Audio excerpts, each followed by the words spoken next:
Hello students. तो आज इस वीडियो में इलेक्ट्रोस्टैटिक्स पीवाईक्यूज करेंगे। जेई मेन 22 और 23 के। इसके पीडीएफ का लिंक डिस्क्रिप्शन बॉक्स में है, आप चाहो तो उसको डाउनलोड कर सकते हो। ये पहला question, the volume charge density of a sphere of radius 6 metre is 2 microcoulomb पर centimetre cube. The number of lines of force पर unit surface area coming out from the surface of the sphere is. तो इसको यदि ध्यान दें इस बात पर, number of lines of force पर unit surface area, in other words हमसे फ्लक्स पूछा हुआ है। अब फ्लक्स क्या होता है आपको मालूम है, एलिमेंट्री फ्लक्स वो होता है ई डॉट डी एस, और इसको ओवर द सरफेस इंटीग्रेट करने पर हमको मिलता है टोटल फ्लक्स। और डॉट प्रोडक्ट से इसको ओपन करें तो ये होगा E D S cos theta. अब ये बना रखा है मैंने वो यूनिफॉर्मली चार्ज स्फीयर जिसकी वॉल्यूम चार्ज डेंसिटी है रो। इसकी सरफेस पर ये जो येलो से बना है ये है गॉसियन सरफेस, बहुत क्लोज इसकी सरफेस से। यहाँ यदि एक एलिमेंट्री एरिया ds कंसिडर करें मान लो, तो उसकी डायरेक्शन क्या होगी, नॉर्मल ड्रॉन आउटवर्ड, यानी ई और ds के बीच एंगल होगा 0, cos 0 1 होता है। और हर पॉइंट पर फील्ड का मैग्नीट्यूड सेम रहेगा, डायरेक्शन होगी रेडियल आउटवर्ड। मतलब ई का मैग्नीट्यूड सेम होने से इसको बाहर कर सकते हैं, और फिर ds इंटीग्रेट होगा, ds इंटीग्रेट होकर इसका सरफेस एरिया ए बन जाएगा, मतलब फाई बराबर ई ए।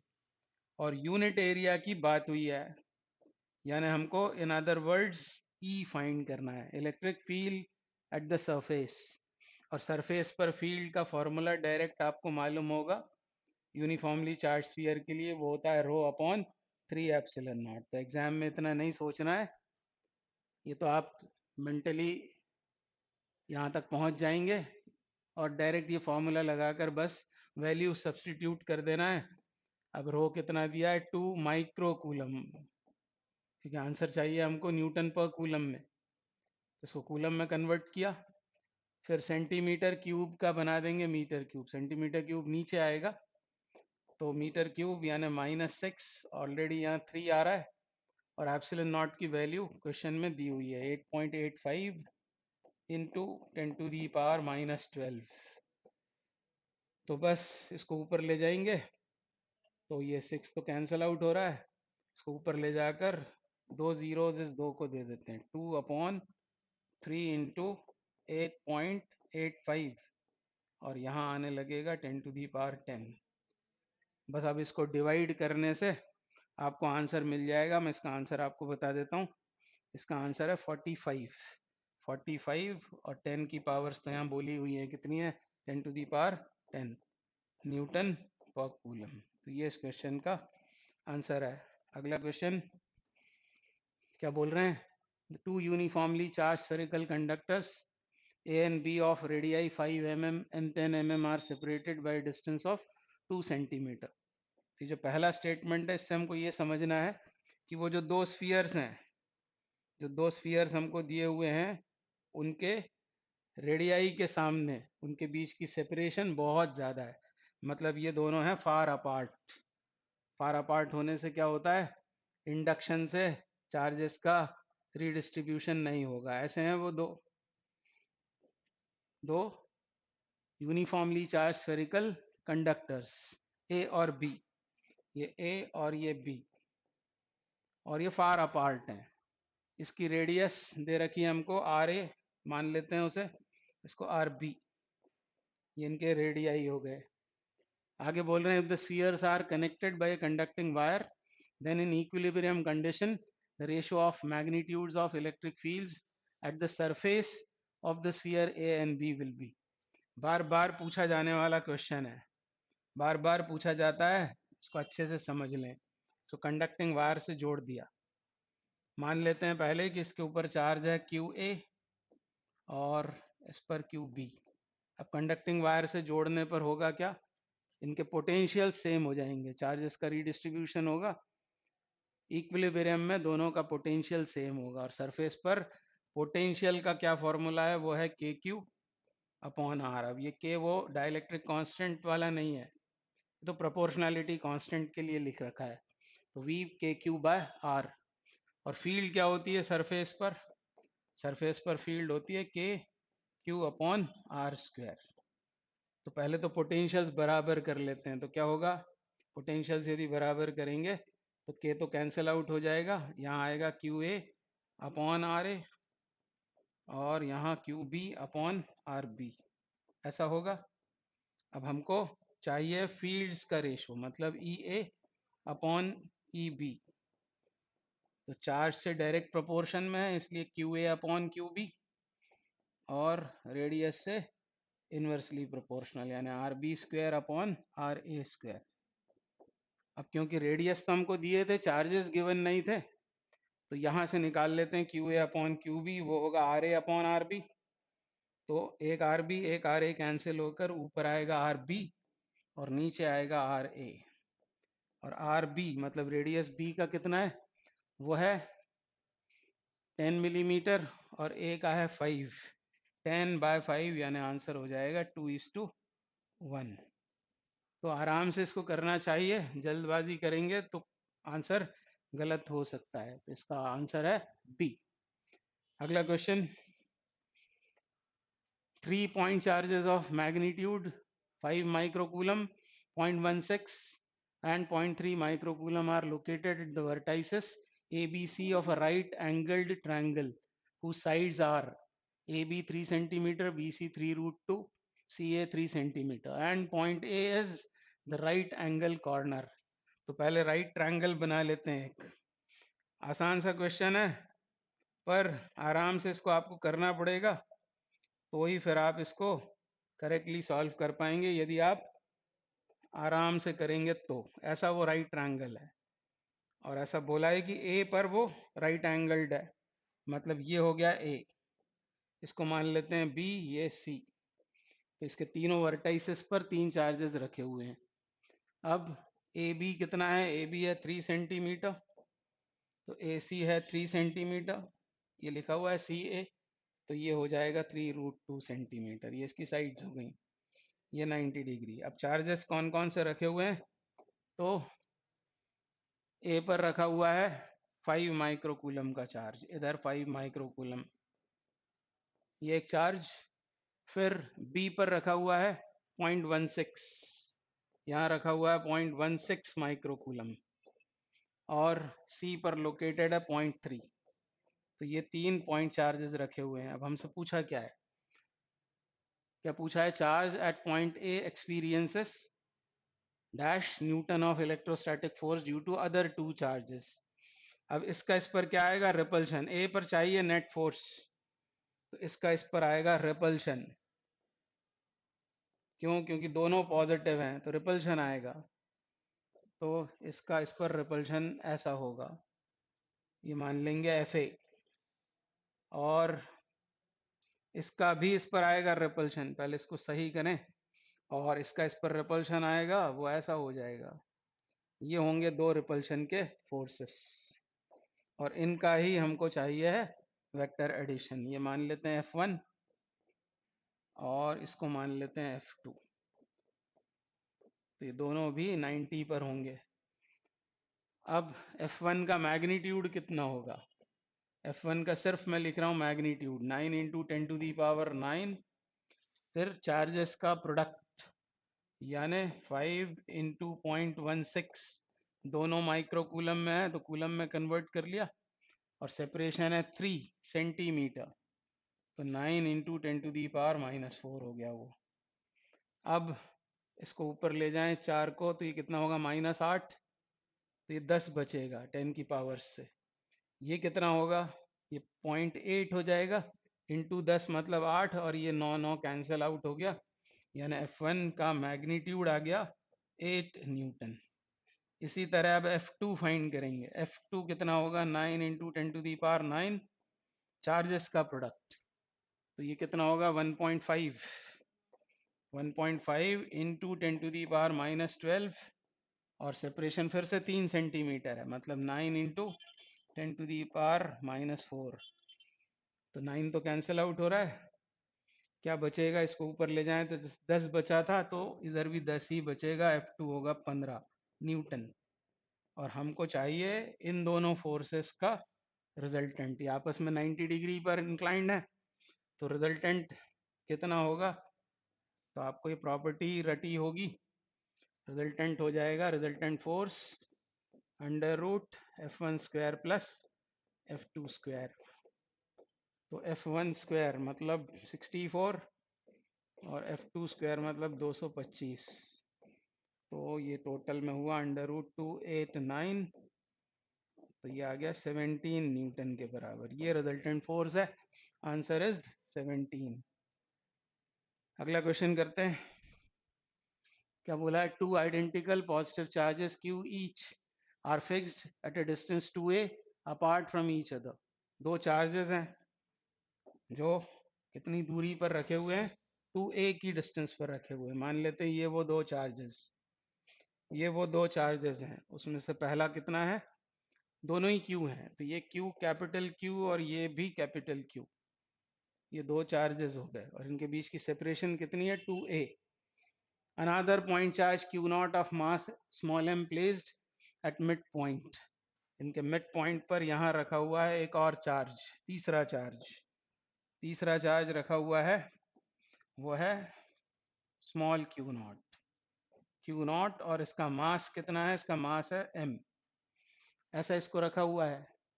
अब अभी हाल फिलहाल तो ये कैसा होगा? इक्विलिब्रियम में, क्योंकि इसका आएगा इस पर रिपल्शन। चार्जेस का प्रोडक्ट क्या होगा? कैपिटल क्यू नॉट, ये डिस्टेंस कितनी होगी? a।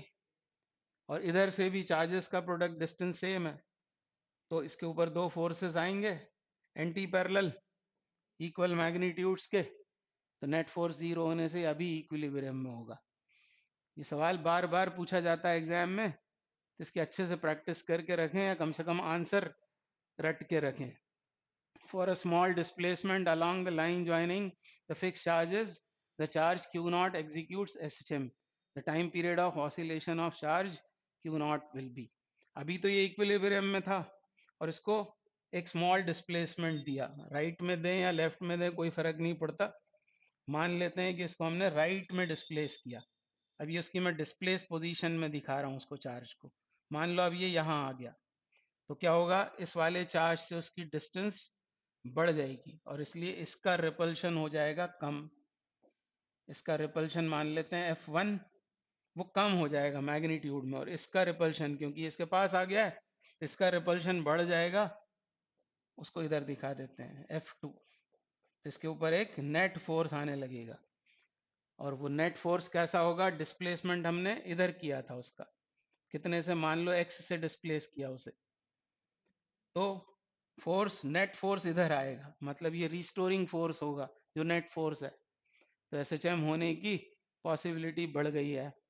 अब निकालते हैं पहले नेट फोर्स कितना होगा। तो नेट फोर्स जब आप निकाल रहे होंगे तो उसमें 1/4πε0 और चार्जेस का प्रोडक्ट, कूलम्स लॉ लगा रहे हैं, तो वो तो कॉमन आ जाएगा दोनों में से। और F2 वाली जो F2 होगा, F2 मतलब इसका रिपल्शन, उसमें आएगा a minus X whole square, distance का स्क्वायर, और इधर आएगा 1/a plus x whole square. ऐसा होगा ये। और आगे लिखें तो capital Q small Q naught upon 4πε0, और इधर LCM आएगा a square minus x square whole square, और इससे डिवाइड करेंगे, इसको ओपन करेंगे a plus b whole square से। इससे डिवाइड करने पर इसे लिखेंगे, माइनस का ध्यान देंगे, या आपने हजारों बार किया होगा। तो एक्स स्क्वायर ए स्क्वायर वाली टर्म्स कैंसिल आउट होकर यहाँ बचता है 2ax। अब एक कंडीशन यहाँ दी है कि उसको छोटा सा डिस्प्लेसमेंट दिया है, मतलब ये जो x है ये a के सामने कैसा है, ये गिवन है हमको। x जो है वो बहुत छोटा है, किसके सामने? a के सामने। और इसलिए यहाँ डिनोमिनेटर में इस x को इग्नोर कर देते हैं, तो a की पावर 4 होकर a कैंसिल आउट हो जाएगा। तो क्या बचेगा? a क्यूब डिनोमिनेटर में बचेगा a क्यूब, और इस x को नहीं छोड़ना है। x को इसलिए नहीं छोड़ते कि वो छोटा है। यहाँ पर क्योंकि एक्स स्क्वायर को सब्ट्रैक्ट किया जा रहा है a में से, बहुत लार्ज क्वांटिटी में से बहुत स्मॉल क्वांटिटी सब्ट्रैक्ट कर रहे हैं, इसलिए इसको इग्नोर करते हैं। तो फाइनली फोर्स कितना आ गया, फाइनली वो जो फोर्स आ गया, यहाँ पर आप चाहें तो एक माइनस साइन दे सकते हैं। वो किस बात का, कि डिस्प्लेसमेंट राइट वर्ड्स किया है तो ये फोर्स आ रहा है लेफ्ट वर्ड्स, मतलब ये रिस्टोरिंग फोर्स है। ये साइन इनको बता रहा है कि एफ और एक्स कैसे हैं, ऑपोजिट है। तो माइनस साइन ए तो जा चुका है और इधर भी एक्स स्क्वायर हट गया है और यहाँ ए क्यूब बन गया है, ए क्यूब बन गया है। तो minus sign capital Q small Q naught, और क्या आएगा, 2x, 2x upon 4 pi epsilon not और ए क्यूब, क्योंकि ए 4 था वो एक कैंसिल आउट हो गया है। ऐसा सब कुछ हो गया। अब इसमें ये सब क्वांटिटीज कांस्टेंट हैं, आप ध्यान दें, 2 Q not small Q not ये सब कुछ कांस्टेंट है। तो एफ ऐसा हो गया एक्स से directly proportional with minus sign, और यही एस एच एम की कंडीशन है, necessary condition of S H M. अब फोर्स का फॉर्मूला आपको पता होगा, फोर्स का फॉर्मूला मालूम होगा रिस्टोरिंग फोर्स का एस एच एम में। मैं आपको याद दिला देता हूँ, क्या होता है, एफ बराबर minus M omega square X. तो एम ओमेगा स्क्वायर का रोल इसने प्ले किया है, एम ओमेगा स्क्वायर किसके बराबर है, ये सब कुछ, ये टू आप चाहें तो एक बार कैंसिल कर दें इसको 2 टाइम्स, तो ऊपर क्या बचता है, Q, Q not upon 2 pi epsilon not a cube. यहाँ तक भी आपने याद रखा तो ये क्वेश्चन जल्दी हो जाएगा, क्योंकि वहां तो हमको 1 मिनट में करना है इसको।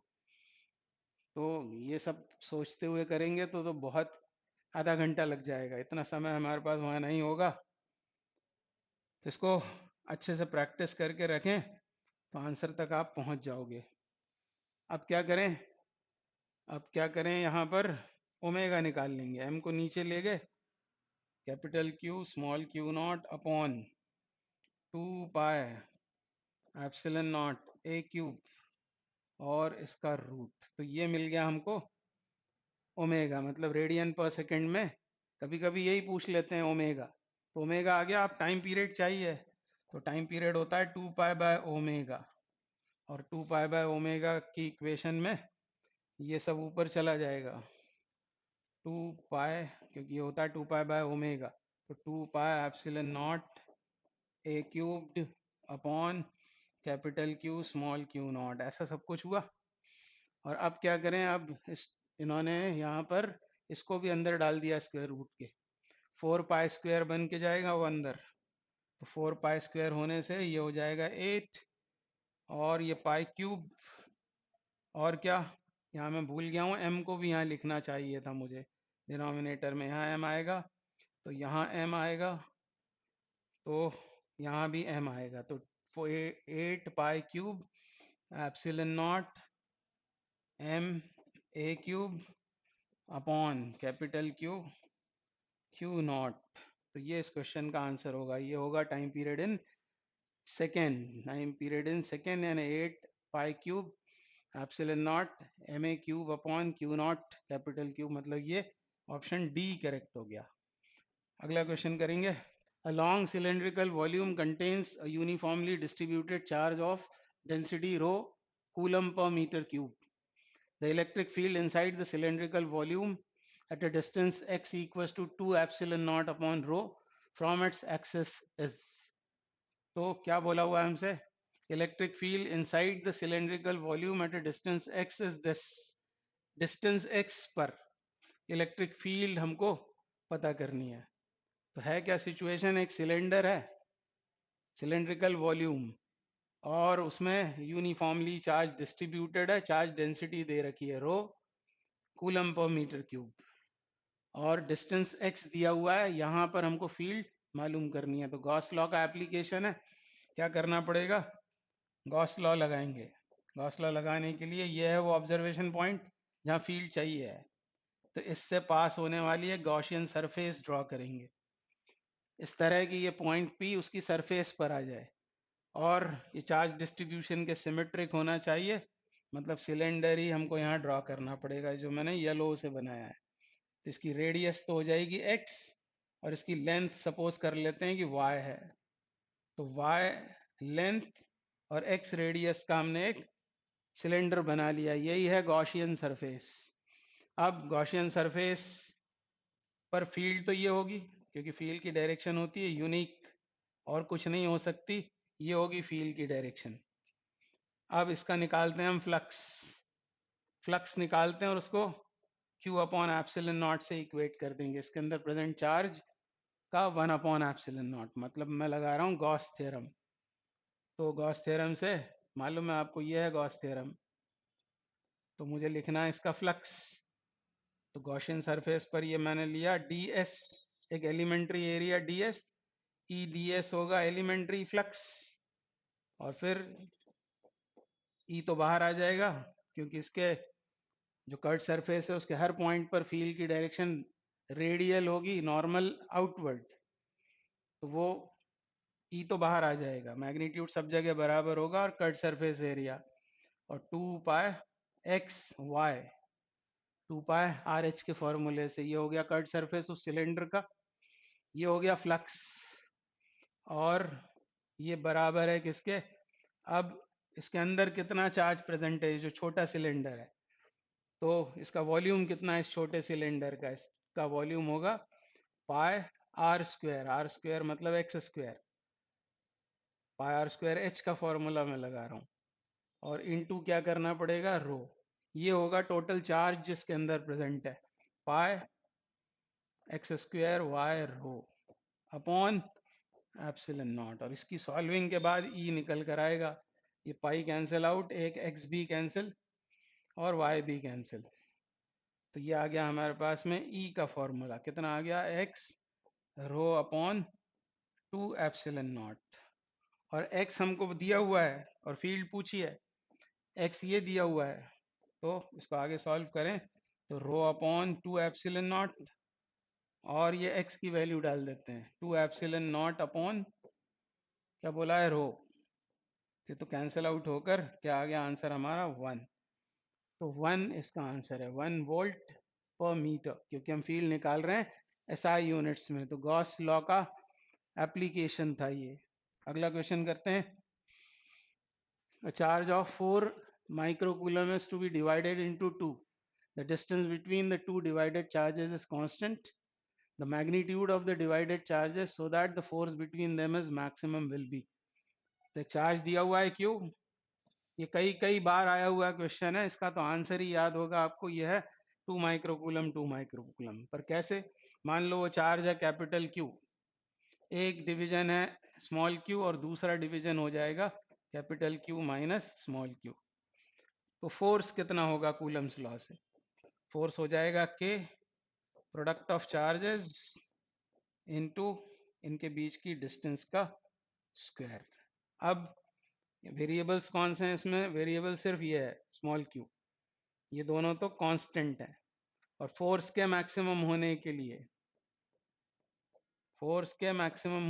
लिए D F upon D Q को 0 होना चाहिए, तब वो स्मॉल क्यू निकल कर आ जाएगा इस कंडीशन से। तो इसको बस हमको डिफ्रेंशिएट करना है, तो डी डी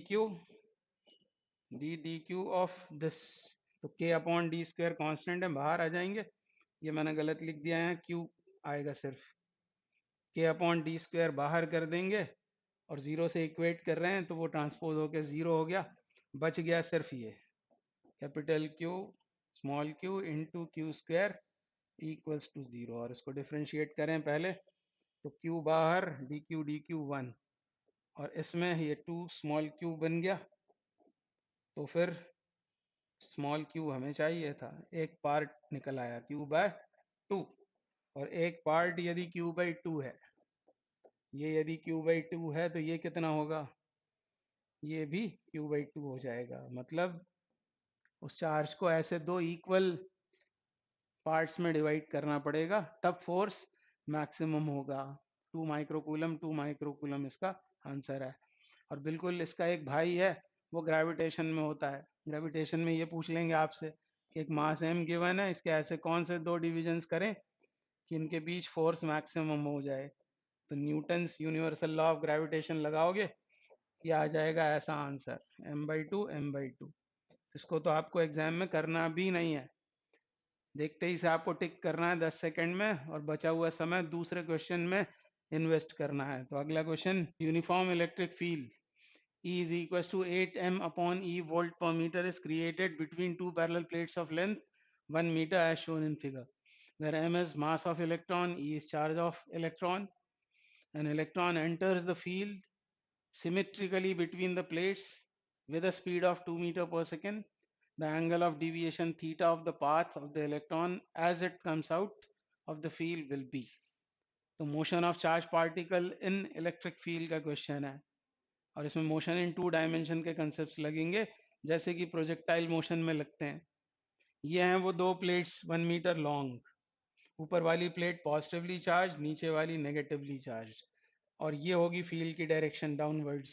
और फील्ड दी हुई है हमें 8m अपॉन ई, एम है मास ऑफ इलेक्ट्रॉन, ई है चार्ज ऑन इलेक्ट्रॉन, और एक इलेक्ट्रॉन एंटर होता है इस फील्ड में सिमेट्रिकली, मतलब parallel to the length of the plates, इस तरह से वो एंटर होता है।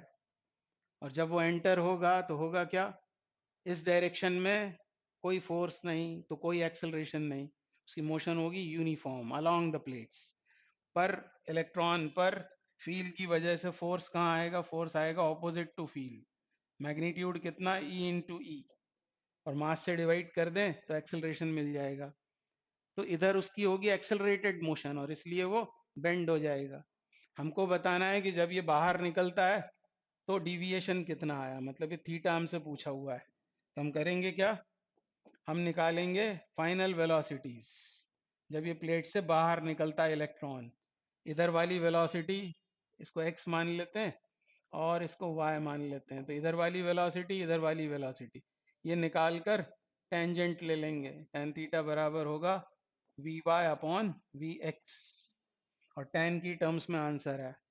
तो इस तरह हम उसका डिविएशन बतला सकते हैं। तो आप पहले बात करते हैं अलोंग एक्स एक्सिस क्या हो रहा है। Along x axis, along x axis, ये सब लिखना विखना नहीं होगा आपको। अब मैंने जैसा बोला कि इधर तो कोई फोर्स ही नहीं है, यानी इधर वाली वेलोसिटी तो अनचेंज रहेगी, यानी ये वी एक्स तो होगा 2 मीटर पर second when it comes out. ये यूनिफॉर्म मोशन है, a x is 0 and so final velocity is that of the initial velocity which is 2 meter per second। तो ये तो कुछ नहीं हुआ इधर तो। और y डायरेक्शन में क्या हो रहा है, y डायरेक्शन में उस इलेक्ट्रॉन पर फोर्स लगेगा मैग्नीट्यूड में इतना, और E भी मैग्नीट्यूड में दिया हुआ है, कितना है 8m अपॉन E। तो ऐसा हो गया, ये आया फोर्स, और फोर्स डिवाइडेड बाय मास कर दें तो एक्सेलरेशन आ गया, y डायरेक्शन का एक्सेलरेशन आ गया। कितना, इसको मास से डिवाइड करें तो 8 मीटर पर सेकेंड स्क्वायर का एक्सेलरेशन y डायरेक्शन में। अब टाइम निकाल लेते हैं कि इसको बाहर निकलने में टाइम कितना लगा, क्योंकि हमको वी वाई चाहिए, एक्सेलरेशन हमको पता है, और y डायरेक्शन की इनिशियल वेलोसिटी कितनी है 0। तो टाइम निकालना पड़ेगा, टाइम के लिए इसमें आते हैं। अब उसने 1 मीटर का डिस्टेंस कवर किया या डिस्प्लेसमेंट किस वेलोसिटी से, 2 मीटर पर सेकेंड से, तो उसको टाइम कितना लगेगा, तो टाइम इज इक्वल टू होगा डिस्टेंस अपॉन उसकी स्पीड, डिस्टेंस अपॉन स्पीड यानी हाफ, 0.5 मीटर पर सेकेंड, ये होगा टाइम बाहर निकलते समय का। इस टाइम को 0 रिगार्ड कर लेंगे, तो बाहर निकलते समय उसका टाइम हो गया 0.5। अब टाइम पता है आपको, एक्सेलरेशन मालूम है, वेलोसिटी चाहिए, तो v is equal to U plus A T लगा देते हैं, तो V Y is equal to U, U तो 0 है y डायरेक्शन का, एक्सेलरेशन कितना है 8, और टाइम कितना लगा, v is equal to U plus A T लगा रहे हैं, तो ये हो गया 4 मीटर पर सेकेंड। यानी जब ये बाहर निकलता है तो y डायरेक्शन की वेलोसिटी हो जाती है 4 मीटर पर सेकेंड। बस ये वैल्यूज यहाँ डालें तो आंसर आ गया। tan थीटा बराबर कितना हो जाएगा, V Y 4, V X is 2, यानी tan theta is 2, and so theta is 10 inverse 2। Option B is correct. Your next question, two electric dipoles of dipole moments 1.2 into 10 to the power minus 30 coulomb meter ये centimetre नहीं coulomb metre है, and 2.4 into 10 to the power minus 30 coulomb meter are placed in two different uniform electric fields of strengths 5 times 10 to the power 4 and 15 times 10 to the power 4 Newton per coulomb respectively. The ratio of maximum torques experienced by the electric dipoles will be 1 by x. The value of x is. तो बस formula based question है, आपको याद आना चाहिए कि torque होता है इलेक्ट्रिक डायपोल पर पी साइन थीटा, और टॉर्क कब मैक्सिमम होगा? टॉर्क मैक्सिमम होगा जब साइन थीटा 1 होगा, और साइन थीटा 1 कब होगा? जब थीटा होगा पाई बाय 2 90 डिग्री। तो मैक्सिमम टॉर्क का फॉर्मूला सीधे लगाना था आपको, टाउ मैक्स होगा पीई। तो हमको इन्हीं का रेशो पूछ रहा है मैक्सिमम टॉर्क्स का, तो tau 1 maximum upon tau 2 maximum, तो यहाँ आएगा पीई, प्रोडक्ट लेना है बस।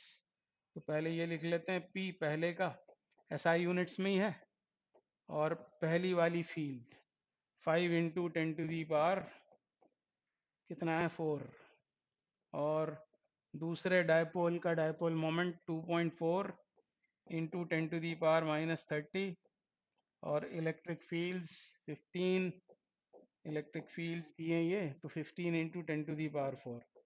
बस ये रेशो चाहिए था, और रेशो लेते समय 10 टू दी पावर माइनस 30 दोनों में कॉमन है, 10 टू दी पावर 4 भी कॉमन है, तो आप नहीं भी लिखते तो चल जाता। बस ये इसका आंसर है, 5 से 3 टाइम्स कैंसिल और ये 2 टाइम्स कैंसिल, यानी कितना आया ये 1/6, और ऐसा बोला है कि ये 1/6 1/x के बराबर है, तो x कितना है? तो x हो जाएगा 6, तो आंसर इज 6। अगला क्वेश्चन करते हैं। क्या बोला है हमसे? Two identical metal spheres A and B when placed at certain distance in air repel each other with a force of F. Another identical uncharged sphere C is first placed in contact with A and then in contact with B and finally placed at midpoint between the spheres A and B. The force experienced by the sphere C will be. तो ये question भी कई कई बार पूछा जाता है। दो इस तरह के हैं आइडेंटिकल मेटालिक स्फीयर्स। अब इसमें बोला नहीं है इन्होंने, ऐसा कुछ बोला नहीं है, पर हम मान लेते हैं कि ये आइडेंटिकली चार्ज्ड भी हैं। आइडेंटिकल है मतलब उनकी रेडियस तो बराबर ही है और चार्ज्ड है, ऐसा बोलना चाहिए था यहाँ पर। Two identical charged metallic spheres, radii बराबर हैं, रेडियस बराबर है, तो चार्जेस भी दोनों पर इक्वली होंगे, इक्वल मैग्नीट्यूड के, और साइन भी दोनों का सेम होगा। तो ऐसे हैं चार्जेस ए और बी पर, और क्या बोला, इनके बीच फोर्स ऑफ रिपल्शन काम कर रहा है, तो रिपल्शन है इसलिए दोनों का साइन तो सेम है, ये तो यहाँ जस्टिफाई हो रहा है। तो रिपल्शन है यहाँ पर एफ, तो एफ होगा कितना? तो एफ होगा के product of charges upon separation मान लेते हैं डी, डी स्क्वायर, ऐसा बोला है। अब क्या कर रहे हैं? Another identical uncharged sphere C is first place in contact with ए।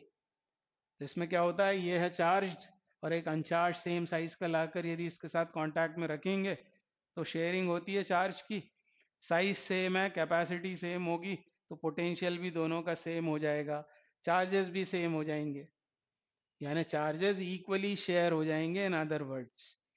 तो जब हमने तीसरा एक स्फीयर लिया सी और उसको इसके साथ कांटेक्ट में रखा, तो इस पर कितना चार्ज रह जाएगा? इस पर रह जाएगा Q/2, और सी पर कितना आ जाएगा? Q/2। अब क्या किया, उसी को लाकर बी के साथ फिर कांटेक्ट में रखा। अब बी के साथ जब रखेंगे तो सी के पास कितना चार्ज था? Q/2, और बी के पास में है Q, यानी ये हुआ 3Q/2, ये भी इक्वली शेयर होगा, मतलब 3Q/4, 3Q/4 ये आ जाएगा बी के ऊपर चार्ज, और सी के पास कितना आ जाएगा? सी के पास भी 3Q/4, और उसको ला कर रख दिया है सेंटर पर, यानी ये डिस्टेंस ए और सी के बीच D/2 और सी और बी के बीच भी D/2। अब हमको निकालना है इस पर नेट फोर्स, नेट फोर्स निकालना है, तो ये सोचना पड़ेगा कि इसका इस पर अभी क्या आएगा? रिपल्शन, और इसका भी रिपल्शन ही आएगा। और डिस्टेंस सेम है, प्रोडक्ट ऑफ चार्ज जिसमें ज़्यादा होगा वो फोर्स ज़्यादा होगा। मुझे लगता है कि ये ज़्यादा होना चाहिए, इसको बोल देते हैं F1 और ये है F2। ये फोर्स जो इसने इस पर लगाया, force on C by A और ये है on C by B. F1 minus F2 हमको फाइंड आउट करना है इन टर्म्स ऑफ F। तो F1 माइनस F2 अब लिखते हैं, तो क्या करें, के प्रोडक्ट ऑफ चार्जेस, यहाँ प्रोडक्ट कितना आएगा, यहाँ आएगा 3q² अपॉन 8, ये तो आएगा ही आएगा, और डिस्टेंस है d/2 तो d² और यहाँ आने लगेगा 4। ये होगा F1 का वैल्यू। और F2 कितना होगा, F2 इसका रिपल्शन यानी के प्रोडक्ट ऑफ चार्जेस, मतलब हो गया वो 9q² अपॉन 16। ये तो आएगा ही आएगा, उसके अलावा क्या आएगा, d² और यहाँ आएगा 4। तो ये 1/2 है और ये 1/4 है, इसका मतलब F1 ज़्यादा है। बस अब क्या करें, के q² अपॉन d², ये कर देते हैं कॉमन, ये कर देते हैं कॉमन, जो ये है F इनिशियली जो फोर्स लग रहा था इनके बीच में, ये है ये, और ये होगा 1/2 इधर से 1/2 और 3 शायद छूट रहा है, यस 3/2, ये होगा 3/2 और इधर ये 4 टाइम्स कैंसिल होकर ये है 9/4, 9/4। तो इस फैक्टर को हमको बस अब सॉल्व कर लेना है, 3/2 माइनस 9/4, तो 4 आया एलसीएम, ये हो गया 6 माइनस, तो ये आया -3/4। इसका मतलब हमारा अजम्पशन गलत था। कौन सा फोर्स ज़्यादा है, F2 ज़्यादा है, पर आंसर पर कोई फर्क नहीं पड़ेगा। बस 3/4, पुराना फोर्स कितना था F, तो 3F अपॉन 4, ये हो जाएगा C के ऊपर force in terms of this force F, यानी आंसर है इसका 3F/4। तो यहाँ पर परेशान मत होना कि कौन लार्जर है कौन स्मॉलर है, वो एंटी पैरेलल वेक्टर्स हैं। बस ये होगा कि यदि गलत हो गया है, जैसे यहाँ हुआ F1 माइनस F2, तो बस एक माइनस साइन आएगा, उसको इग्नोर कर देंगे। अदरवाइज आप F2 माइनस F1 करेंगे तो फिर वो प्लस में ही आएगा, तो आंसर इज 3F/4। अब ये नेक्स्ट क्वेश्चन करेंगे।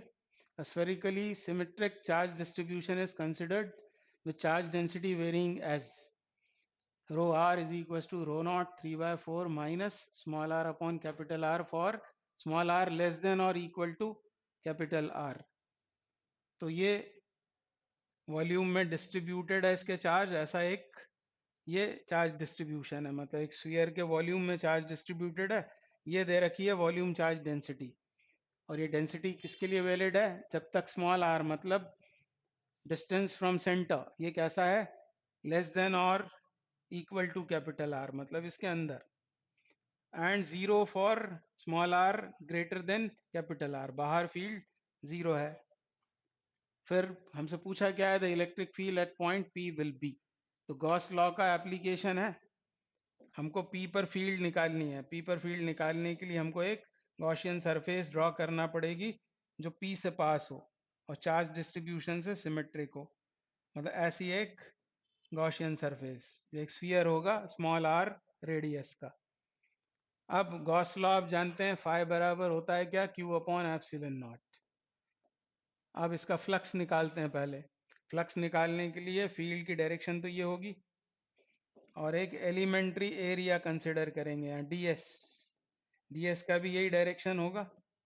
तो एलिमेंट्री फ्लक्स कितना हो जाएगा, ई डी एस कॉस 0, क्योंकि इनके बीच एंगल 0 है। तो ई डी एस हुआ, और फिर इस गॉसियन सरफेस के हर पॉइंट पर फील्ड मैग्नीट्यूड में सेम होगी, ई बाहर किया, ds का इंटीग्रल 4 पाए स्मॉल r स्क्वायर हो जाएगा, मतलब इसका LHS तो निकल आया, e इंटू 4 पाए स्मॉल r स्क्वायर।